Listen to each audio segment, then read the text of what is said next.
Hello, everybody. My name is Mike, and we are live with the State of Mind podcast at Radio Regent Park. And today, I am blessed with the presence of a wonderful guest, David Zarnett, or Dr. David Zarnett, or Professor David Zarnett. No, not the latter. Just Dave. Just Dave. Okay, so it's Dave. And this is awesome. It's nice that we're getting a variety of guests with different, professional, personal backgrounds. And today we're going to talk about a little bit about mental health on university campuses. Today we'll speak about U of T, University of Toronto.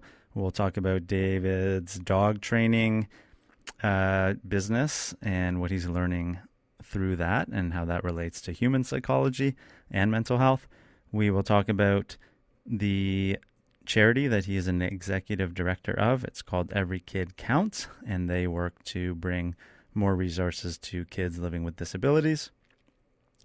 And I guess David's own personal or, what's happened to him through friends, family, or etc. around mental health and well-being. So, David, can you please say hello and introduce yourself? Yeah, no, when you asked me to come on, I was like, things can't be going well for you. So I guess the first question I'd ask you before you pepper me with questions is, yes. Give me an update of Starts With Me. Why am I here? Yeah, if you know what I mean. Sure, I think you're right. I'm on a downward spiral. And there's some competition out there that I've got to keep up with. No, thanks for asking. But no, things are great. We are in the process of a partnership agreement with a youth basketball foundation to basically run mental health programming for them all year, for the kids in the programs, for the parents, and for the staff. So that is pretty exciting, and those are wonderful things that happen throughout the process. But anyhow, I appreciate you deflecting the attention. But back to you. So where do you want to start? How about personally? Maybe friends or family, or when you were younger or whatever. What's your connection to all of this? So I don't have a personal connection with mental illness. So I think about that. That's like the difference between mental health and mental illness. I think I've, of course, experienced suboptimal mental health, being stressed out, doing a PhD and writing a dissertation and feeling like it's total crap. I don't know what I'm doing, or teaching and being like I'm a horrible teacher, or raising my dogs in the way that I think is right, and either questioning it or struggling. So there's days when we all go through that where we're just not feeling the way we should feel. But mental illness, no, I've been very, I guess, fortunate in that sense. But when I was thinking about your question, you sent me these, I guess, last week. I was thinking about like, what was the start for me to thinking about, these bigger questions about how to live.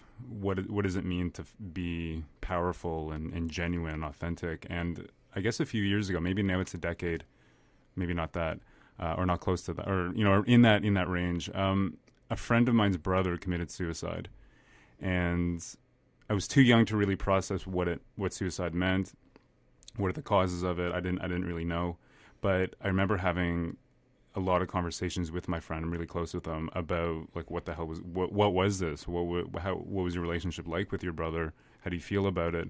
And I always feel strange saying this, but I enjoyed the conversations.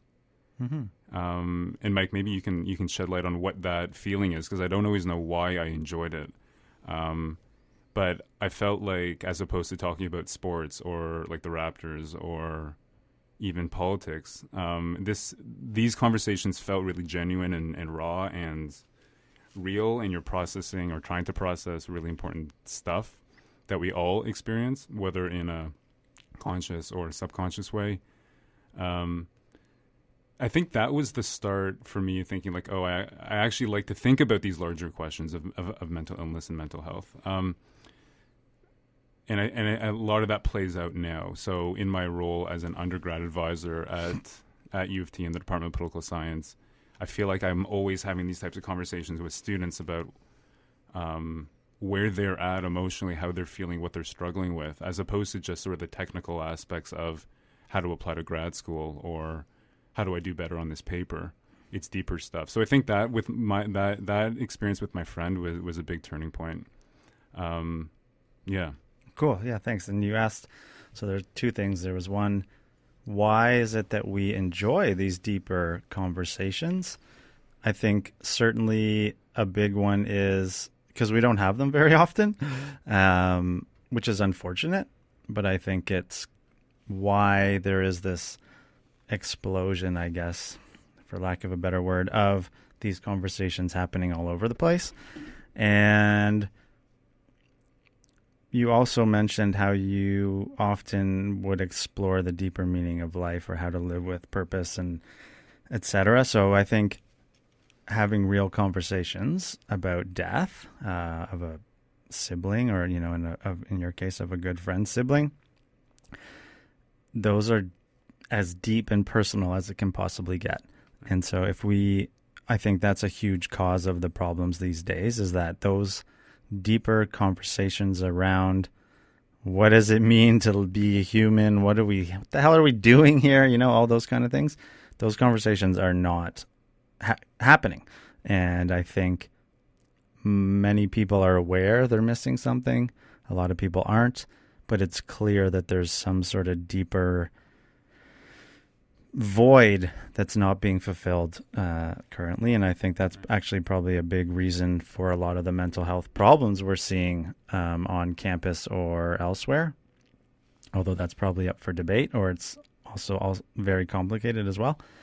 And then I forgot the other thing that you mentioned after talking about the experience with your friend. So there campus. was actually yeah. There was one point, maybe I can just jump in quickly. Yeah. In reflecting on that time, talking about suicide, I think a lot of the enjoyment may have also come from... So the thing that my brain wants to tell me is, because I like this because it was really real and meaningful. The other part of my, maybe the reality is there's a bit of like ego and savior complex going on here, right? And I wonder, in your experience working with therapists, I wonder what motivates the therapist, because sometimes it could be truly altruistic and about finding that deeper meaning, but a lot of it, giving advice often feels good, and it's not always coming from the right place, even if the advice is good. So I sometimes think like, the work what I do with students, or what I try to, I try to do my best with shelter dogs. Is this me just playing out some type of like savior thing in my, right. And I need to be careful of that, because once you become a savior, then you're walking around with a lot of judgment. And God knows I've struggled with that when I see the way other people raise their dogs. For whatever reason, it is triggering for me. So, and I know we can talk a bit more about that later, but I think like in reflecting on those experiences with my friend, I think there's like two narratives. It's one like, oh, this is really like real and raw. And the other is, I just like giving advice, and maybe this just makes me feel good and feeds the ego. Right. Well, I think so. I would say, from my understanding, I've been really fortunate with at least my own therapy, so to speak, or the people that I've gotten support from. Although in the beginning there was one in particular that was not helpful. Mm-hmm. And so it was clear that person wasn't in it for the right reasons. And so that ended quickly, but for whatever reason, it didn't bother me. I mean, it did a little bit, but I just wasn't so desperate that I was like, okay, this isn't working. I'll find someone else or do something else. So as a receiver of guidance or advice, I think it's probably mostly subconscious, but you're aware when people are full of air, basically. Especially kids, actually, because kids read the world through their sensations and emotions much more than their intellect. So when kids are getting lectured, or some teachers going on some moral rant about how they're bad or they need to be better, or if they're not better, then this is going to happen and that's going to happen, and they're never going to be this and they're never going to be that. it comes across insincere. So you could say things like that to somebody, but it would come across deeply sincere. And that's actually part of a lot of the things that we teach when we're in schools or the workplace or wherever we are, is how, for one, as you're saying, am I doing this because it actually is deep and meaningful? Am I doing this because it's feeding a sense of, I'm a savior and it's feeding my ego? Or maybe is it somewhere in between? But the important practice is learning to become aware when it's one or the other. And I think over time, with sustained attention and discipline, if you will, we can train our sort of minds and bodies and spirits or souls to act out of that place of sincerity. But that takes a lot of practice, and it's not always the case. And so, yeah, it's weird. There is a lot of that. I make myself feel better by convincing myself that I'm helping somebody else, because that, I guess, reduces or maybe prevents me from looking at my own problems. And I'm doing my master's right now in counseling psych, and sometimes some of the students, so we get to read everybody's responses to a lot of the assignments, and sometimes it's clear what people's motives are in some respect. And so I do often see someone say, so there was just a post the other day, it was the teacher was describing a scenario in one of his counseling sessions. I just called them out a little bit. Their counseling sessions where he said, where basically he expressed an emotion on his face when the client told him something, and then the client said, "Oh, why are you doing that?" and it sort of jumped on him. And so we were talking about, how do you interact with the clients so that stuff doesn't happen or is reduced. And so one of the students responded by saying, "Oh yeah, this could lead to a lot of dropout and lost clients in your practice, which is bad for business, so to speak," right? But that's, in some sense, that's maybe not the ideal orientation, right? Rather than saying something along the lines of, he did, in his credit, acknowledge that might be an opportunity to investigate why the client had that reaction and et cetera. But at the same time, ideally, if our perspective is, how can I be of maximum service to this person? And so, I'm sorry that I did that and it came across that way. It wasn't my intention, but what you said made me uncomfortable and sad. So that's why I reacted that way. And let's work with that, and I'm sorry. Rather than, I'm going to lose business because of my poor interaction with the client. So anyhow, that's my long-winded answer to that. And I guess it's always important to reflect on our motivations. Definitely. I find that the brilliance of just, again, I'm going to be talking about dogs. I mean, everything I really think about, I feel like 90% of my worldview is now through what these dogs have taught me. They're so brutally honest that if I'm coming in with a savior complex, thinking, "Hey guys, look how great I am, I saved you from the shelter," or whatever, they're like, "F you, no, we're not into this. This is not the type of energy we want," because it's full of ego and it's not real. Yeah. If so, I sometimes need to think about, well, what are my intentions? What are my motivations? Why did I just take on this third dog who had killed 2 other small dogs? What am I actually doing? And what are you actually doing? That's for my own podcast. I'm going to start my own podcast. Okay, good. You should. No, I'm just kidding. You should.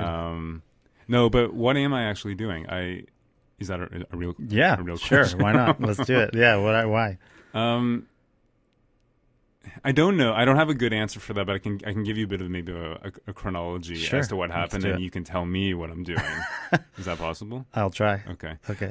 So I had this This is maybe 2011. I had this really tough breakup, and this particular woman was always on me to volunteer. And at the time, I had just started the PhD, and I was like studying activism. I was like, but I was never an activist, and I never really did anything. I just judged and studied and analyzed, and thought I was so great and so smart, right? All that BS. Yep. So I started volunteering at the North Ark Harvest Food Bank, but I'm deathly allergic to peanuts, so I couldn't really do what I wanted to do there.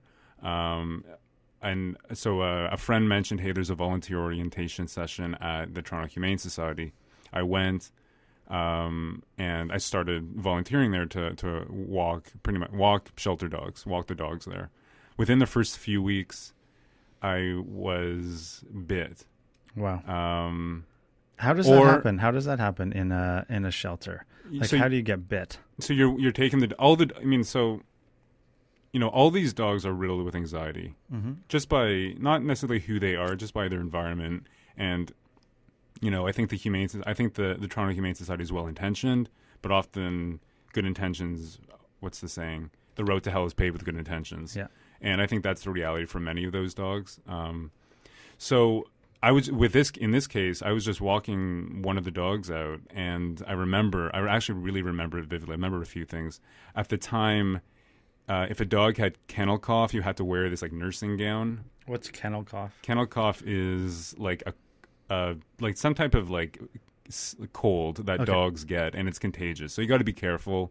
So you wear this gown if they jump on you, it's not going to transfer to the other dogs. Oh, wow. So you're wearing this. I remember in this area, the Toronto Humane Society is around here. So I find that really interesting. So, I'll be walking down Queen Street or around Regent Park with this gown and this, a badass like Rottweiler. It's like, this is cool. Like I'm doing good things. Right. But I was bit. I didn't know what to do. I was coming in also with ego, thinking, well, I had a dog, therefore I know what to do with dogs. I had no idea. And the people around me, at the time, I was surrounded by a few volunteers, maybe 5 or 6. And when you were bit, when I was bit, it was like it was on the property, right? And they had no idea what to do. And I'm born in February. I'm an Aquarius. I hate mediocrity, and I don't want to follow crowds. Right. So it's like I don't want to be like them.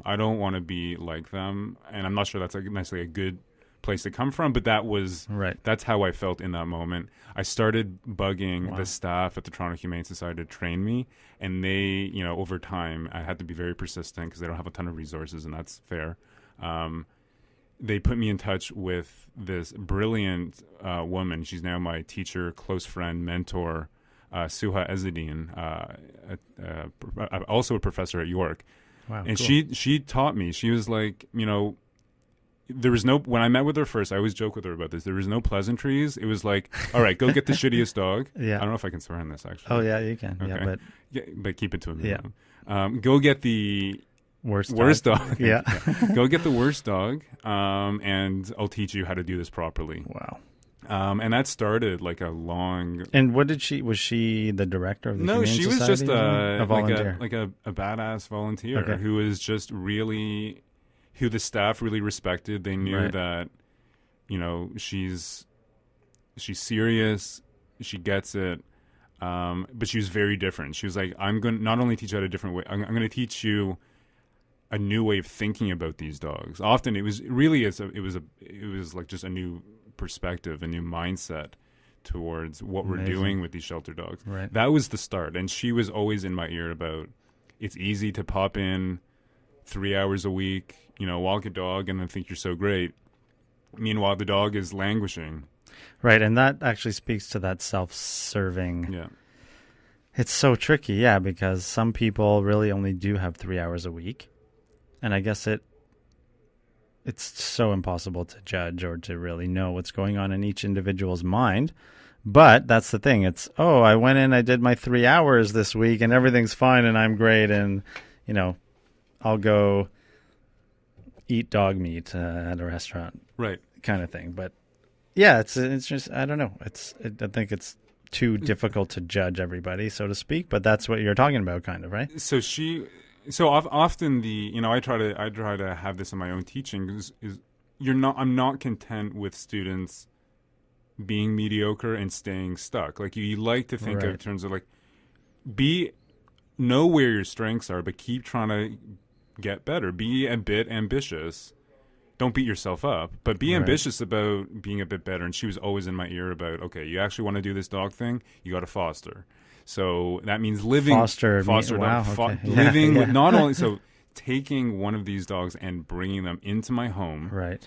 And that was the start. So I took The worst dog? No, Okay. no. I mean, I sort of use that as a No, yeah. and yeah. we and I do say this. I mean, I don't like when people. Sorry, I don't like when I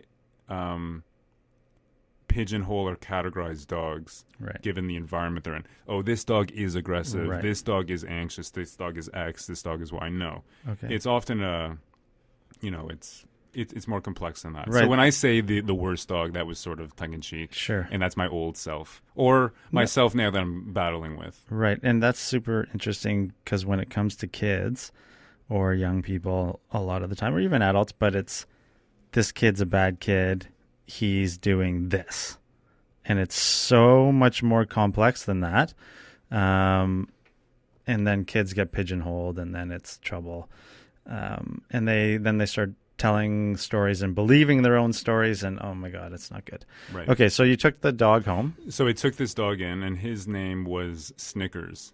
So remember the peanut allergy, right? That wasn't going to work. Right. So, funny. He was so this dog had a hunting background. He'd grown up on a farm. He was not like a domesticated, and he was an animal. Yeah. And he taught me a ton. He was a total jerk, totally dismissive, only when I would be right emotionally. So if I was disconnected, if I was too analytical, if I was harsh, if I was impatient, if I was angry, if I was in a rush, he's like, sorry, dude, no time for you. And I had to get my SHIT together fairly quickly because at the time I lived on a main floor of a house where the landlord lived upstairs, and this dog, was a barker, and he destroyed crates, he destroyed lots of stuff. Wow. So I'm curious about how you noticed that this was super challenging for you, I guess, emotionally, intellectually, etc. Did the dog trainer, this lady, the professor you're talking about, did she help you with all that stuff? Yeah. So let me say one very small thing about the network. So Suha is one mentor. There's another mentor called, his name is Sam Malatesta, a brilliant. He's a breeder of German Shepherds up in the sort of Alliston, Beaton area, up to 400. Yep. Absolutely. He and that's who taught Suha. And he's taught a number of people, and he's absolutely brilliant. He's just given me a ton of help, and I'm always in debt to both Sam and Suha for what they have done for me in terms of rearing dogs. Yeah. I don't say training dogs; I say rearing and trying to raise dogs properly and ethically. But also for my own life and being able to deal with the struggles of trying to, find a job in an academic job market that's not always friendly, just to navigate society that's not always conducive to mental health or optimal mental health, things like that. So they've been a huge impact or huge influence in my life, and I always want to give them credit for that. Awesome. So she helped me from day one. I mean, we were on the phone. This was in the days when I had a cell phone, right? Yeah. Let's not forget to talk about that. So I would call her. I'd sit at Christy Pitts with this dog, and we would analyze, and a lot of it wouldn't be about the dog. And actually, we rarely talked about the dog. We talked about my emotional reactions and physical reactions to the dog and how I constantly need to get better. And what's so great about Suha is that she's not coddling. She will say the good things, but she won't. It's not. I assume to you and the dogs, right? There's no call. It's not like, it's, I'm going to help you be as strong and as powerful as possible.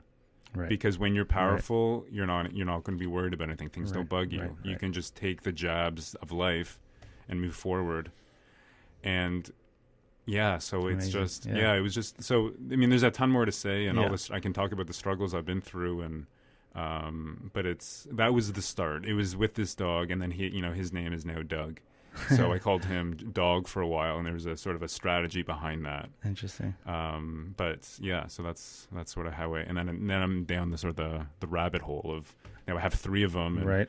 it just gets a bit more. Is Doug the alpha dog or whatnot? Or No, I am. right. Okay. Yeah. Okay. So that's a whole other thing, right? Yeah. So what does it mean to be, alpha dominance? These things are not seen positively. I remember reading some pieces about like Doug Ford being like an alpha male, or Donald Trump being an alpha male, or Donald Trump being an alpha male or dominant. I don't see it as that way, and I think in the dog training community, there's been this pushback against these terms. Right. What would be the replacement term for alpha dog in a dog pack? The terms properly understood Yeah. should equal benevolent, or should mean benevolent leader. Right. Not harsh, not insecure, selfless, loving in a true way, not in a self-serving way. That's a really nice way to put it. And that's what I aspire to be. I am often not that, but I know, and I've written it on my, you come to my place and you see my fridge, I got a list of things I need to be and that I work on trying to be each day. To be that dominant, to be that benevolent leader. But most mainstream dog trainers don't talk about dominance anymore. And a theory is the term has been abused and misunderstood to be equated with domineering. And we don't want to be beating dogs. Right. The other theory is, or the other perspective is, it's actually really, really hard to be dominant, truly dominant. Right. In that benevolent way. So, you can't ask your students to be something you're not. Right. So I don't expect any of these trainers to say, you got to be dead level and calm and non-reactive when they're not. That's interesting. Can you talk, because I remember in the past you said something along the lines of Caesar, right? The dog whisperer. Yeah.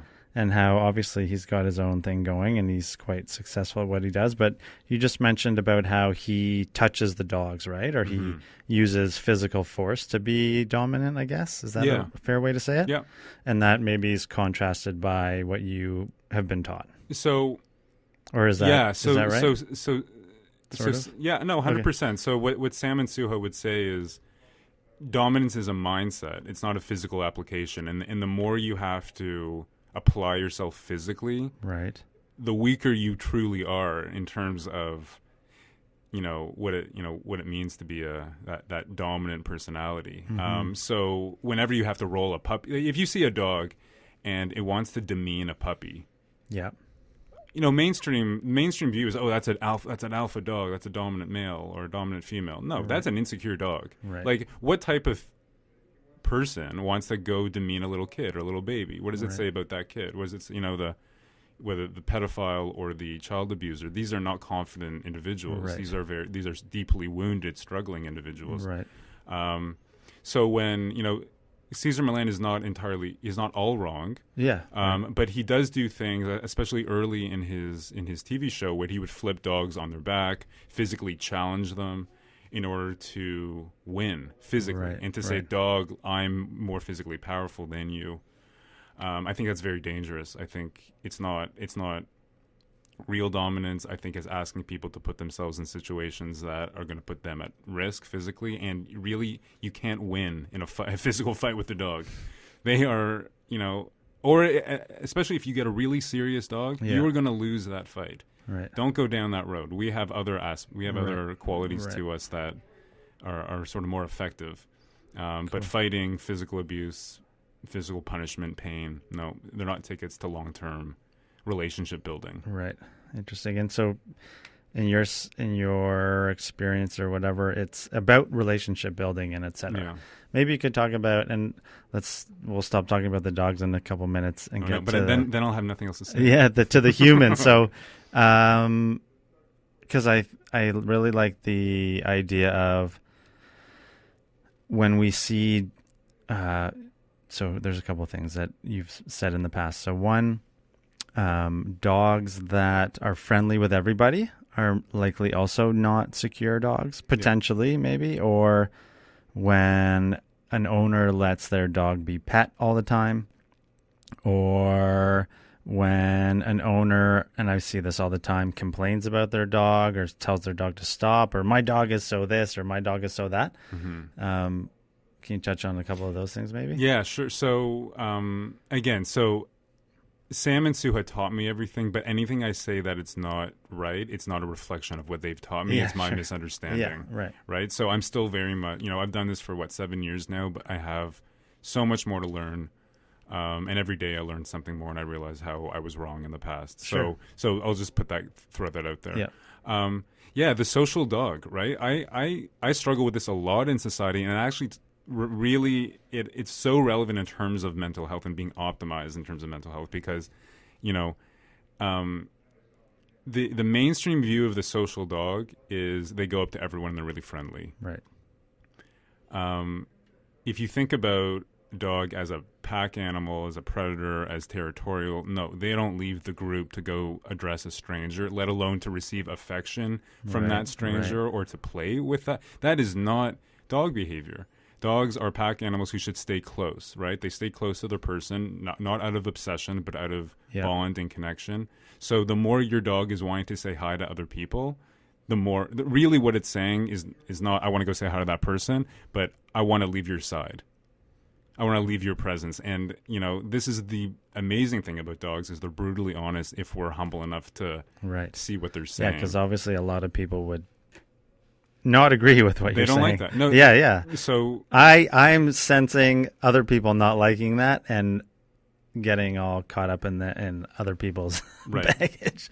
So where my struggle comes in, I think that it's better off if I talked about myself as opposed to others. But one thing I really struggle with, say, on a hike, right? So I work on, my ideal is to have off-leash dogs who don't run off to anyone, don't bug anyone's property, don't run up to kids, right? Anything like that, are very respectful of other people's space, because that's not their space and that's not their job, right? Yeah, and because I just think about my own kids a lot of the time when we're out in parks and dogs just come running up and they're freaking terrified. And no doubt, it's scary as a little kid to see a big animal running at you like that. So in the era of, say, Me Too, there's something analogous going on in the dog world, where we're just expected to be okay with intrusions into our public space that we never asked for. Right. So I really work on, so in the past, and I'm sure I'm going to do it in the future, I'm going to try my best not to, but I will get frustrated with people when their dog bounds up to us. I'm like, can you call your dog back? And then either I get blamed, is your dog aggressive? And I'm like, oh, Jesus, okay, well, hold on a second. Hold on, who's so victim blaming. Yeah. Or, no, don't worry, my dog is friendly. Okay, so now I'm just supposed to, take the physical, accept the physical interaction. Right. Or it's a boundary violation, too, in some sense, I didn't ask for this. I don't want this. I mean, go play with your dog elsewhere, or, that's... Or ask before. Right. And still I'll say no. Yeah, but that's a but huge... At least ask. Yeah, I mean, that's a huge thing about personal interactions in the world, and a huge thing that I think a lot of people are upset about when it comes to sort of male-female interactions is, and it's totally on point. Women are saying, you didn't ask me, or right? So, or you came into my, where's the consent? And so, it's a profound thing. And if we're not helping people, and that's actually something we work on a lot in our programs, is how do you know when that boundary, your space, is being intruded upon? And then how do you acknowledge your own emotional reaction to that, and then use your words to say something? And if you can't say something, then run or whatever it is. But so it's fascinating, because I didn't ask for your dog to come over here, but it seems so normal and accepted, kind of, right, that's okay. So it is. I'm the I sort of like this because of, again, virtue of my birth, February. This is my I don't mind being the outsider. I think I sometimes there is that emotional toll of wanting to feel part of something. Yes. So what's great about what I have with, say, Sam and Suha and all the other like-minded people is I have that network of okay, I'm not crazy. Right. What I'm doing with my dogs is not crazy. When everyone around me takes their dog to a dog park and just lets their dog run free and I don't, I'm like, well, maybe I'm the weird one here. Yes. But the other thing with, so there's that consent issue, Mm-hmm. right? Are people asking if it's okay for to have their dog Right. in that Yeah. space? Yeah. But the other thing is intentions aren't enough. Right. Like or good intentions are not enough. So Yeah. the dog, maybe the dog is being playful. Okay, let's just entertain that hypothesis for a second. Sure. Well, it doesn't matter because I may not be in a position to play. My dog beside me may not want to, be wanting to play. So It's so funny how I got to interrupt you because Yeah. you said, "Oh, is your dog aggressive?" Like that's the whole thing. Like people are so poorly oriented to their emotions or their understandings of other people's or some sense or boundaries. So it's like, oh, I'm not doing anything wrong. It must Right. be you and your fault and your dog and you're a bad dog trainer. Blah blah blah blah blah. So that's fascinating. Yeah. No, that's exactly it. And the common thread between, say, my experience at the Toronto Humane Society now out in just public with yeah. my dogs is this idea that if my intentions are good, therefore the outcomes are good. Right. And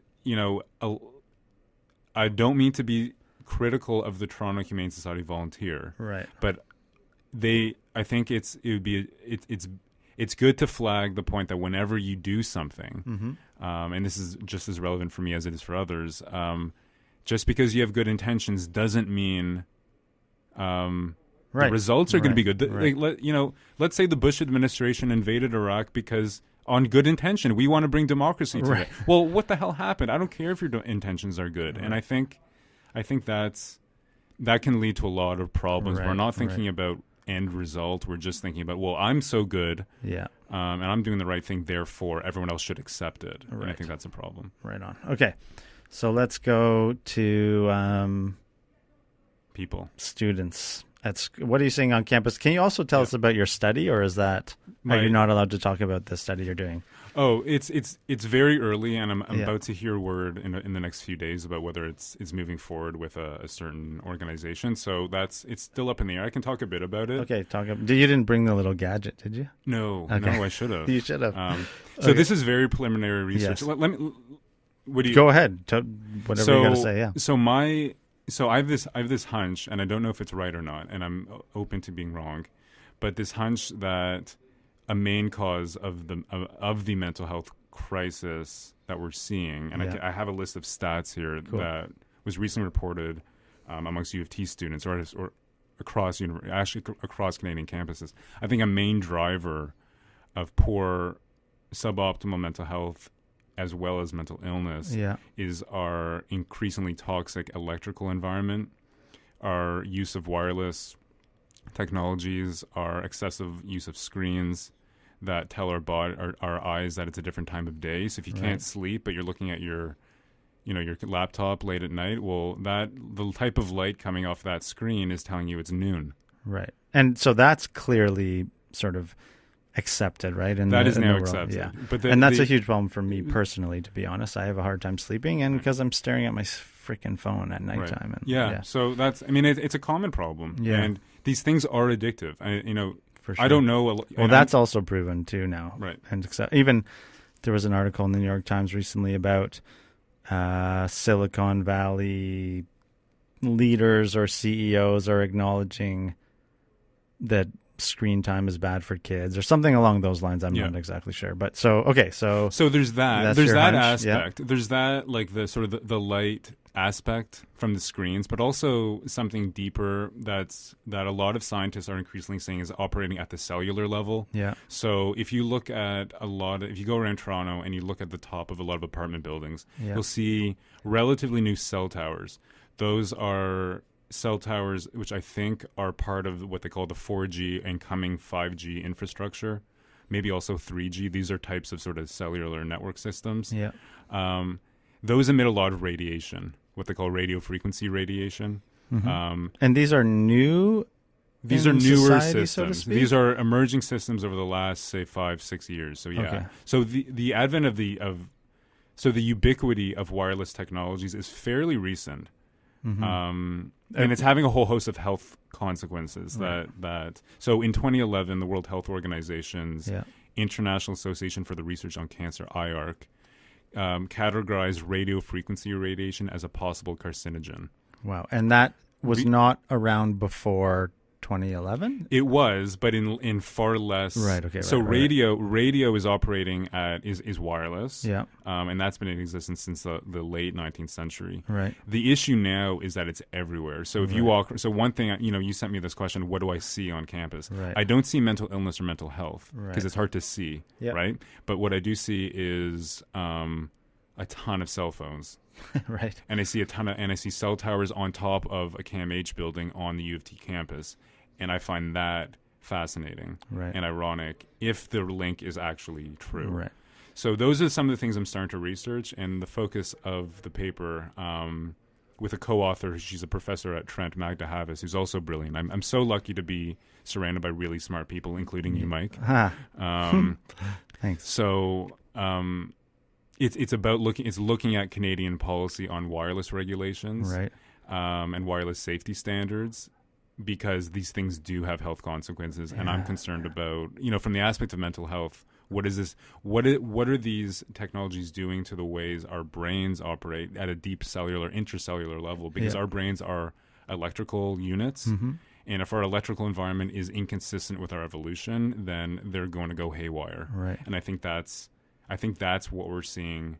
It's not the only cause, but I think it's something worth thinking about, talking about, absolutely. and exploring. So that's what I'm trying to do in this little research project. But maybe I'm just trying to be different, and maybe that's the weird, psychology I've got. Maybe, yeah. Can you read us some of those stats? Yeah. So there is a 2017 January 2017 study came out in 2017. It was conducted by the National College Health. It was called the National College Health Assessment. Mm-hmm. It was Is it Canadian? Yeah, it's Canadian.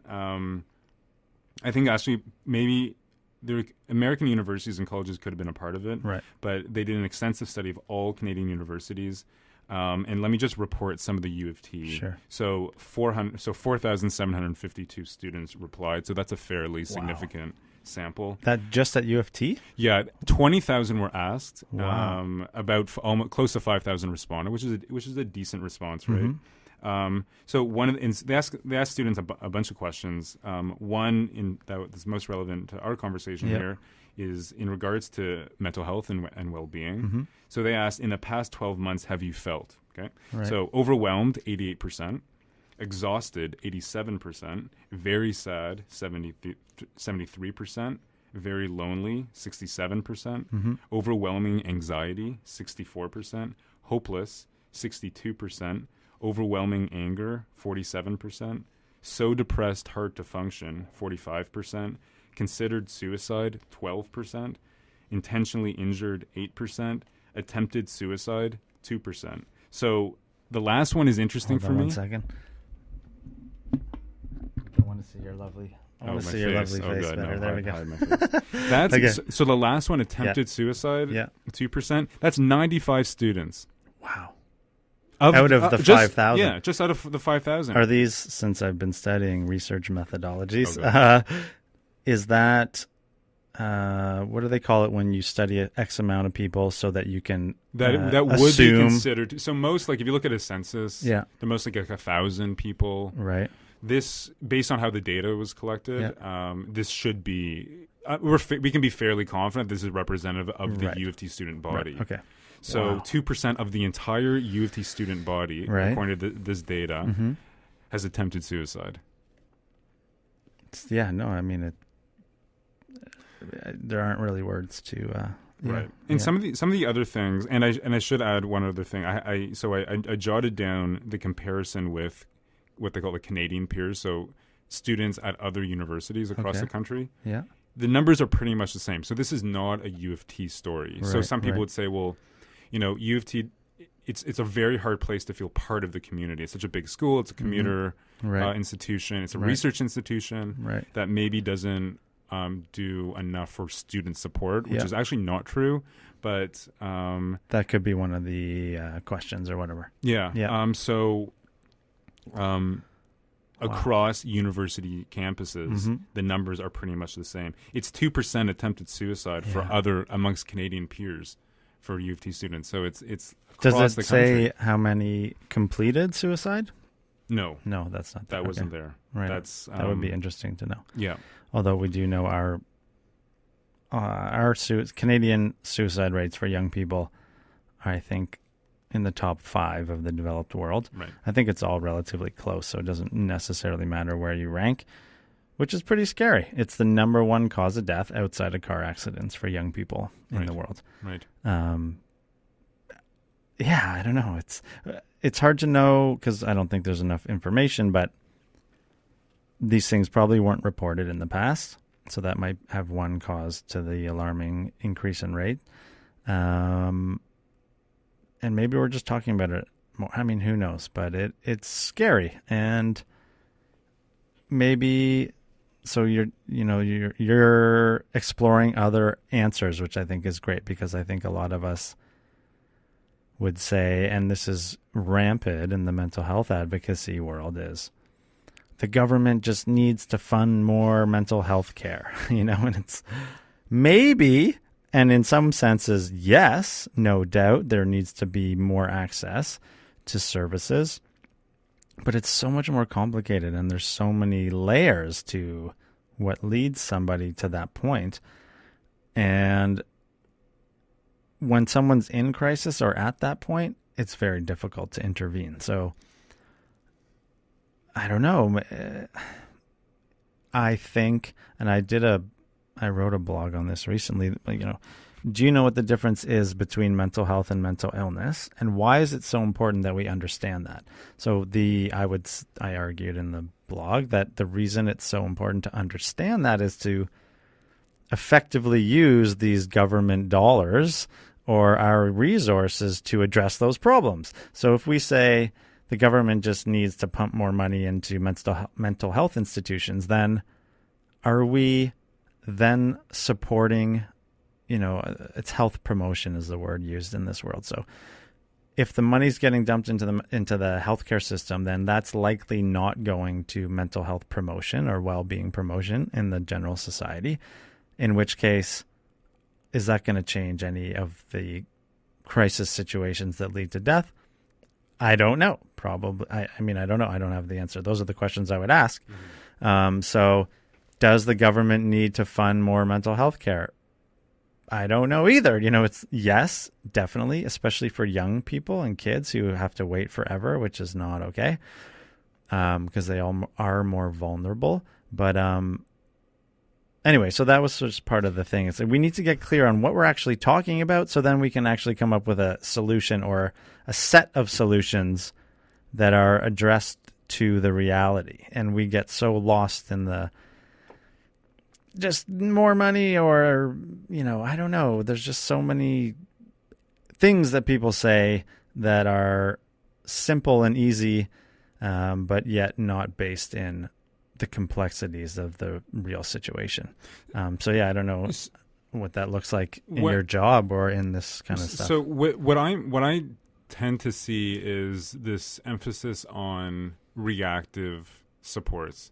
It's like too late. Right. It's like if you think about like it as a sequence, it's like we're intervening in the middle without thinking more holistically about like what's every step of the way. Yeah. That we could do something to ensure that we're all as healthy as we possibly can be. Right. And I know, Mike, we've spoken about this. The mental health community, the advocacy community, I think needs to pay more attention to physical, environmental factors that prevent us from being, without blaming it, without playing a victim, victim blaming card, but saying, is it possible to meditate and truly, be mindful and compassionate in an environment that's toxic for your body? Right. And maybe. Yeah. So hold on now. I just want to say something about that quickly, because in my classes, I guess, with, I would say my most important teacher in terms of mindfulness and that stuff, we asked her that question one day as a group. And she sort of said, well, the idea is that you can be centered in your environment and that the practice helps us regardless of the environment that we're in. But At the same time, there's a reason that monks live in monasteries, and there's a reason they, live in Tibet, or they live in these beautiful, secluded places where they're not bombarded by all this other nonsense. So there's a lot to that, and I think I'm guilty of an underlying expectation that people should be able to handle stuff, or if we just teach them to be able to handle stuff better, then they'd be better.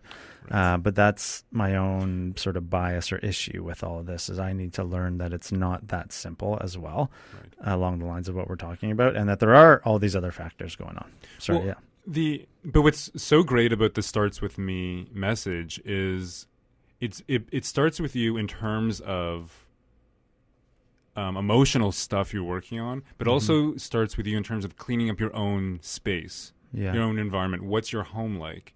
What's your own water quality like? Right. What's your cell phone use like? Right. All that stuff. So it starts with me could be understood and I think this, in every discussion you and I have had, is it's consistent with this in a broad, holistic way, to think about everything you can do, right, to make your environment both outside your body and inside your body as optimal crucial as it can be. Okay, I want to hear a little bit, if you can, about sort of your interactions with students, or just how you think, what some of their challenges are, what are some of the ways of helping them, or what you see might be possible to help them out, or whether it's they're scheduling too much work and they're not putting their phones down, and so they're not sleeping. Kind of, it said in there about sleep.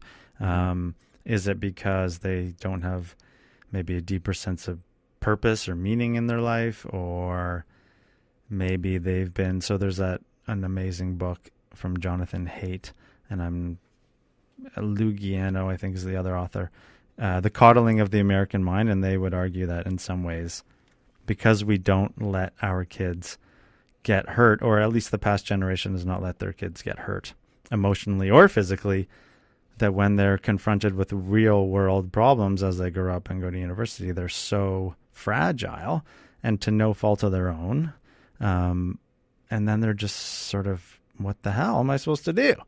This isn't fair. And in some ways I agree, it's not fair. If you've been sort of cared for in that way your whole life, and then all of a sudden the world is not like that, then you're kind of wondering what the F. I don't know. So my little rant about that, but in terms of your interactions with students and this kind of stuff. So the coddling stuff, I think, is I don't want to speak at an institutional level that there's coddling, sure, but there are things that I think are happening at the university level that is not conducive to students being prepared for the reality of life, which involves rejection and failure and overcoming adversity. So. Right. There is a tendency towards grade inflation. This is not unique to U of T. This is across the board. Yep. This is also in high schools. I know. I was speaking at a high school to 200 parents, where as soon as I was done, the principal had to get on damage control because his school was one of the schools implicated in inflating grades. I don't know if you heard about this, but a whole bunch of schools who were sending engineering students to the University of Waterloo, first-year students. So part of the program there is to weed all the kids who can't handle it out in the first year. And supposedly the outcomes, because they've been studying this for quite a while, the outcomes of a certain cohort of kids was so different. It was an anomaly in the research, I guess, that they concluded that some schools must be inflating the grades because this is not right, kind of thing. Anyway, so you were just saying. Those students of course, the intentions may have been good. Right. The outcome is a disaster for those students. So now they're thinking, okay, maybe I'm a failure. Right. Maybe I'm not good enough. They were told there's something they're not, and they were essentially lied to. It's not wrong to tell a student they're not very good at something. Yes. It's wrong then to not say, but I'm going to help you. Yes. Or that there's things you can do to help yourself, kind of thing. It's that balance between, it's sort of like the coddling and grade inflation essentially is out of laziness. We're sort of like, okay, you like, I'm just going to pass this student on to the next teacher or next professor or next institution. Right. I don't want to deal with it. Right. It's hard. It's hard to deal with the students who aren't doing as well. That takes a lot of patience. I also sometimes serve as a tutor for students with disabilities and accessibility needs at U of T. Okay. And some students are wonderful and great, but the others, not that they're not wonderful, but they ask way more of me emotionally. And I really have to dig deep to say, what am I made of? Do I have enough patience, enough emotional fortitude and strength and power to properly help this student who deserves help, right? Yeah, they deserve absolutely. help. They do. So I think coddling is a big part of it. You know, if I could see a situation where a student was held back in a course, that you got to repeat this, you did not do well, that's probably in their favor in the long term. Yes. But they probably don't handle that very well sometimes, or do they? So what ends up happening in my role, which I'm as the undergrad advisor, I'm helping students in that period where they're starting to think about transitioning out of their degree into the quote unquote real world, whether in a job, an internship, or grad school. Right. I've spoken to a lot of students who have never experienced failure before. And is it because they're just such good achievers kind of thing, or maybe they've been... Some, yes. Yeah, okay. But others, because the system is scared to make true, people fail, to be honest with them, and say, look, like your writing is not up to par. Right. Or your reading comprehension is not up to par, and that's okay. I'm going to help you. Right. That's not what's going on. Right. So some of the most fascinating and difficult conversations I've had with students is, they say like, oh, Dave, I just got rejected from this, and I say, good. Mm-hmm. How do they take that? Not as bad as It's like you've said this to me. These students are actually way stronger than we give them credit for. Yes. If you're honest with them and you tell them like it is, you tell them like it is with the right intention, not to demean them, not to belittle them, but to say, look, this is where you're at, and these are the things you need to do. Right. They actually they're sort of say, oh yeah, okay, I can do that. Right. They actually have this great drive if it's brought forward. So when I have those conversations with students about, okay, you just got rejected. Now think about this moment. You can either let it destroy you, or say, okay, this is what rejection feels like. Sit in it for a bit. I don't really want this to happen again. What can I do to make myself a bit better? Right. I'm seeing a lot of that. Students who are very worried about rejection, very worried about what other people are going to think of them. In part for good reason, because this is the society in which we live in. Yep. But having those really, meaningful, direct, honest, truthful conversations with students, I think it leaves them slightly better off than they were previous to that. Cool. We're gonna go over the hour mark here, since maybe we'll go over a few minutes. It's already been an hour, which is hard to believe. I'm going to play this clip from Jonathan Haidt, who is a big leader, academic person in this world of things. To really expand on some of the stuff, which I don't think David and I have the credibility to talk about. So I'll play this and then we'll come back. Hopefully there's no ads on it. So my first book, The Happiness Hypothesis, was a collection of 10 insights from sages around the world that were psychological truths. And one of them is what doesn't kill you makes you stronger. That gets at the idea, the psychological principle, of antifragility. It's a wonderful term. That's actually a clunky, ugly term, but it was made up by Nassim Taleb because we don't have a word for this in the English language, which is that there are some systems that get stronger if they get pushed around, knocked around. So a wine glass is fragile. If you knock it over, it breaks. Nothing good happens. A plastic cup is resilient. If a kid throws it off the table, it doesn't break, but nothing good happens. But there's some things that have to get thrown off the table. There's some systems that have to get pushed around. And Taleb wrote this book, Antifragility, because things like the banking system had to be tested or it gets fragile and collapses. Bones have to be tested, used, or they get weak. If you were to fly to Mars, your bones would get weak. The immune system, if you protect kids from bacteria, if you keep them in a sterile environment, you're damaging their immune system. The immune system has to face challenges in order to learn. Turns out kids are antifragile. And when we protect children from unpleasantness, from conflicts, from insults, from teasing, from exclusion, we're preventing their social psychology, we're preventing their social abilities, we're preventing their strength from developing. The subtitle of our book is How Good Intentions and Bad Ideas Are Setting Up a Generation for Failure. By overprotecting our children, we are setting them up to be weak, to be more easily damaged, to be more easily discouraged. The next untruth is always trust your feelings. It may sound wise, it may sound romantic, but wise people around the world have noticed that we don't react to the world as it actually is. We react to the constructions, the perceptions. Epictetus said, it is not things themselves that disturb us, but our interpretations of things. This is the basis of cognitive behavioral therapy. Aaron Beck, a psychiatrist in the 1960s, noticed that depressed and anxious people have a way of constructing these beliefs that I'm bad, the future is bad, my future, the world is a bad place, and they're mutually reinforcing. And this is the way the world feels to them. And if you can improve their thinking and break up those beliefs, they're released from the depression. What we've begun seeing on campus is that students are encouraged to follow their feelings. If they feel offended by something, then they have been attacked. They're supposed to not question those feelings. But part of wisdom is the ability to say, now wait a second, are there other ways to look at this? These are crucial skills for critical thinking. These are crucial skills for mental health. And we need to be teaching young people at all stages to question their first interpretations, look for evidence, and improve the way they interpret the world. The third great untruth, my favorite, the worst and most dangerous and darkest of all, is that life is a battle between good people and evil people.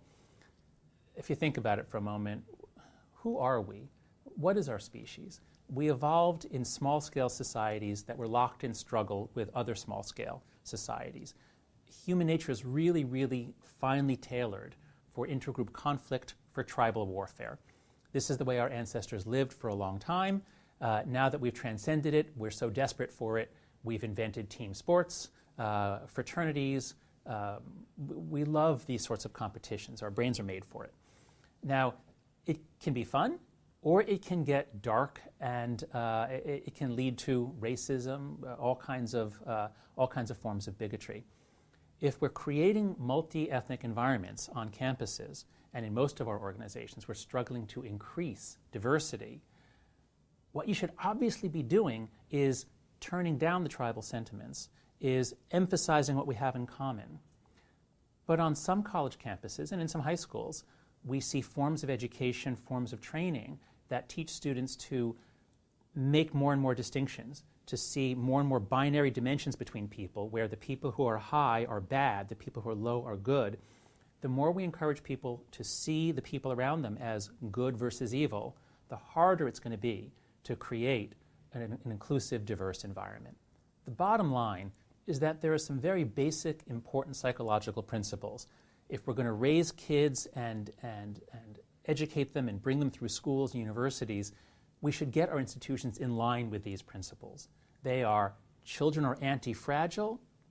We are all prone to motivated reasoning and the confirmation bias, and we're all prone to tribalism and black and white thinking. We need to be educating kids so that they do less of this stuff.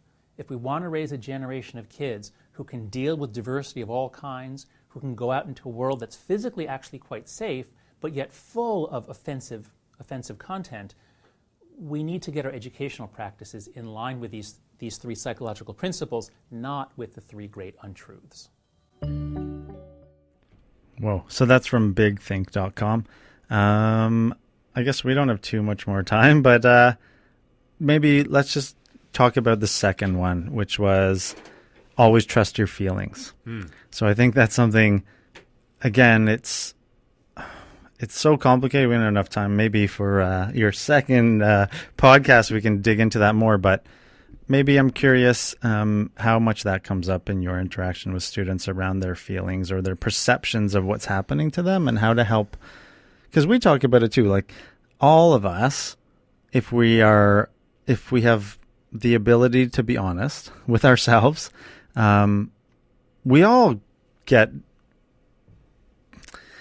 deceived by our own interpretations of reality, and how our feelings tell us what's right or wrong, or etc. And that seems to be a ginormous problem. I had an issue with another, for anonymity's sake, adult who said my behavior, or they felt X because of what me and somebody else did.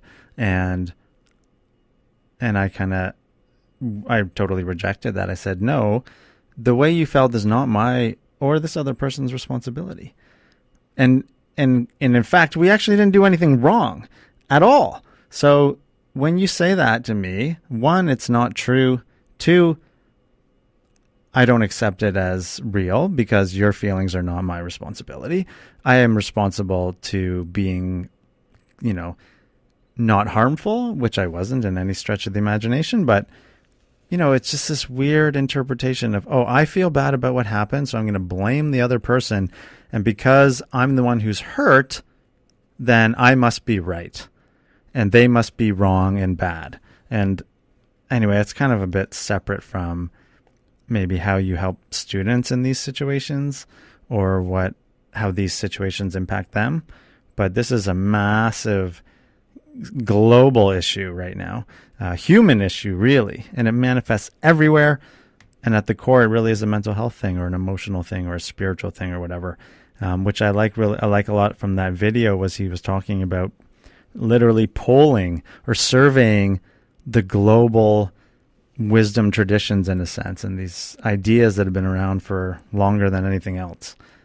Okay. Anyway, I'll stop. Yeah. Yeah. I mean, one thing. So hate talks. I mean, he doesn't directly touch on this, but I guess the issue of trigger warnings. Yeah. And being very sensitive to, when I teach a political science course, I've taught a course on human rights and international politics and global security, and he touched on controversial things: humanitarian intervention, war. A whole host of sort of civil wars and interstate conflicts that are deeply controversial for many communities here. Right. So being careful at how I frame those and talk about them without putting secondary the importance of open conversation. Open conversation that's okay with disagreement and adversity, but underpinned by respect. Right. So isn't that a freaking line for the world right now to follow? Yeah. So the other aspect is so I was teaching a course last year, and there's I felt so this always comes up with course evaluations.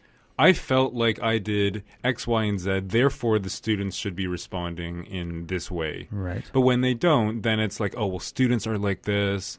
There's this blame game that sometimes maybe, I'll just say that I knew I fell victim to for a brief amount of time until I sort of thought about it for a few days, and said, okay, what can I do better as a teacher? I think if students and both teachers ask themselves more often, what can I do better? Right. We'd be in a situation where we wouldn't be we'd be like, okay, look, that was actually not a great thing right. that person did to me, but what I own is my reaction. Right. And I can't control what other people do. So when I think about my course evaluations, I think about, okay, maybe the student just didn't get a good grade. Right. Okay, that's the easy way out, not to take a student seriously. Right. But then you're like, okay, how did I not connect with the student? What is it about my teaching style, the way I talk, the way I organize lectures, the way I put my PowerPoint slides together? Mm-hmm. In what ways was it made inaccessible? So cool. What the nice thing about Hate's second point is,